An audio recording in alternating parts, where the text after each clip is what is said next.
Come and take a look around our Peugeot Partner self-converted campervan. She's a 65 plate, so that makes her 8 years old. We've done nothing to the cab area except put these lovely seat covers on and add some storage to the ceiling via this hanging net. The ceiling is actually a great place to store loads of things as we've got this carpet, so Velcro sticks really nicely. If you're a bit taller, you might want to move this up a little. Moving on to storage.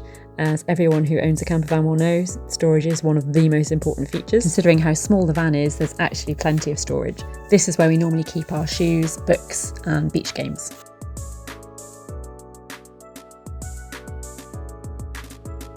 We paid a professional to install our 12-volt electric setup. The 800-watt inverter allows you to plug in many household items like our electric cool box, laptops, phones, etc. The smart power system means your leisure battery charges both via solar and whilst the engine's running and driving.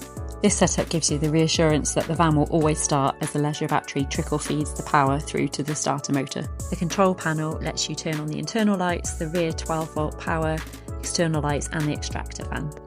The side and back windows are also professionally installed with the tinted black so that people can't really see in, but you can see out clearly. You can open the doors either in line with the back of the van or fully extend them to give more access.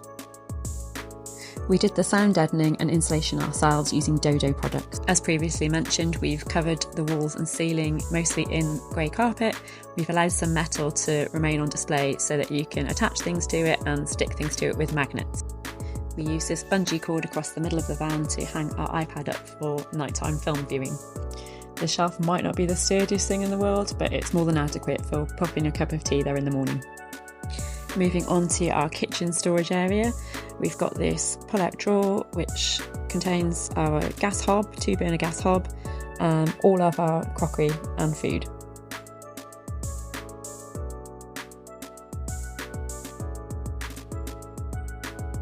This is the van setup in seat mode. You've got a sofa area here and a separate bench on the other side of the van. You can see our window covers when they're not in use. The side window has a small section that opens to allow for ventilation.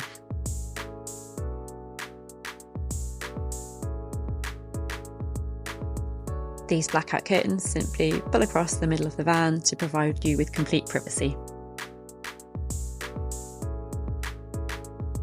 To cover the side window, we use magnets to secure the blackout covers in place. The back window covers stay in place with suction cups. Time to look at more storage. The bench seat contains all of our clothes needed for a 2-week adventure. And a tea cupboard, the most important part. Over on the other side of the van, we've got internal access to our cooking area.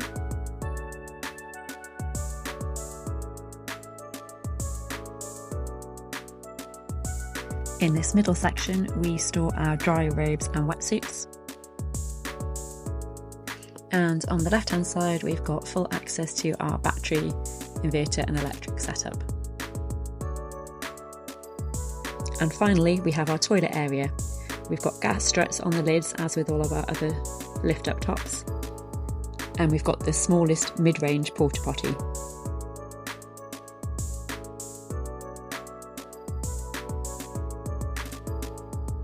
We did think about putting a curtain on the front just to hide the area, but actually it doesn't cause us a problem and it's really easy to store the extra cleaning products.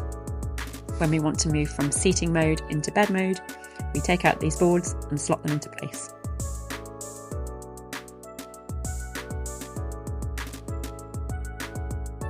Then we squash our cushions into place. The cushions are 10 centimetres of foam with 5 centimetres of memory foam on top and have a waterproof washable covering. When fully assembled, this creates a sleeping area roughly the size of a small double bed, 120 centimetres wide by 170 long. When in bed mode, there's more storage available underneath. We store our tent awning down the side, and I've got one of these awesome little steps to be able to climb up to the roof, which really comes in handy when we're strapping our surfboards onto the roof. And this brings us to the end of our van tour. Thanks for watching.